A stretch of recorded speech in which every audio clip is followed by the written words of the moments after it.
اللہ الرحمن الرحیم۔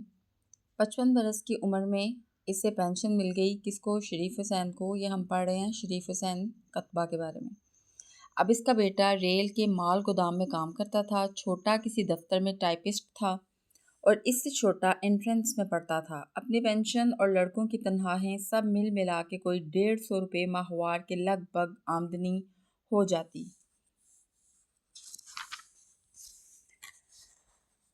تھی، جس میں بخوبی گزر ہونے لگی۔ علاوہ ازیں اس کا ارادہ کوئی چھوٹا موٹا بیوپار شروع کرنے کا بھی تھا، مگر مندے کے ڈر سے پورا نہ ہو سکا تھا۔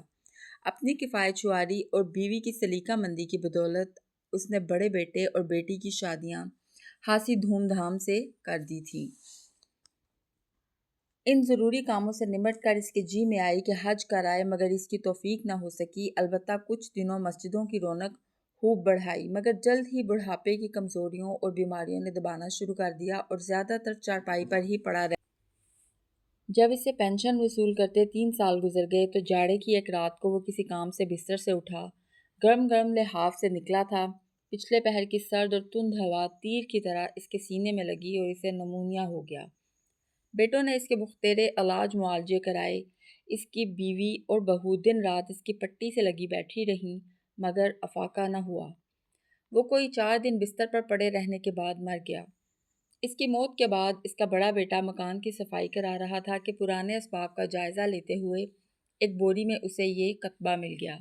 بیٹے کو باپ سے بے حد محبت تھی۔ کتبہ پر باپ کا نام دیکھ کر اس کی آنکھوں میں بے اختیار آنسو بھر آئے اور وہ دیر تک ایک محویت کے عالم میں اس کی خطاطی اور نقش و نگار کو دیکھتا رہا۔ محویت کے عالم میں بہت زیادہ غور سے اور بہت زیادہ توجہ سے۔ اچانک اسے ایک بات سوجھی جس نے اس کی آنکھوں میں چمک پیدا کر دی۔ اگلے روز وہ کتبہ کو ایک سنگ تراش کے پاس لے گیا اور اس سے کتبہ کی عبارت میں تھوڑی سی ترمیم کرائی یعنی کہ تبدیلی کرائی، اور پھر اسی شام اسے اپنے باپ کی قبر پر نصب کر دیا۔ یہاں پہ کتبہ کا سفر تمام ہوا۔ اس سبق میں ہم نے یہ سیکھا ہے کہ انسان کی زندگی جو ہے بہت محدود ہے اور اس میں بعض اوقات اتنے محدود امکانات ہیں کہ وہ اپنی ایک چھوٹی سی تمنا کو شریف حسین پورا نہیں کر پاتا۔ وہ ایک کتبہ خرید لیتا ہے اور پھر وہ ساری زندگی وہ کتبہ اس کے گھر میں ایک سے دوسری جگہ بدلتا ہے، لیکن کوئی مناسب جگہ اس کو نہیں ملتی۔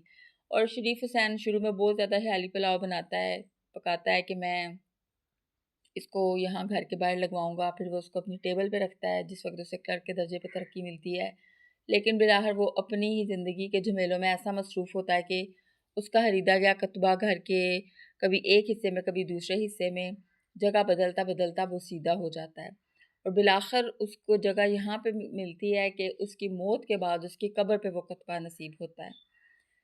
تو یہ انسانی زندگی کی خواہش کے نا تمام ہونے اور خواہش کے لا حاصل ہونے کی ایک کہانی ہے جسے بہت خوبصورتی سے رائٹر نے بیان کیا ہے۔ یہاں کا سبق یہیں پہ مکمل ہوتا ہے۔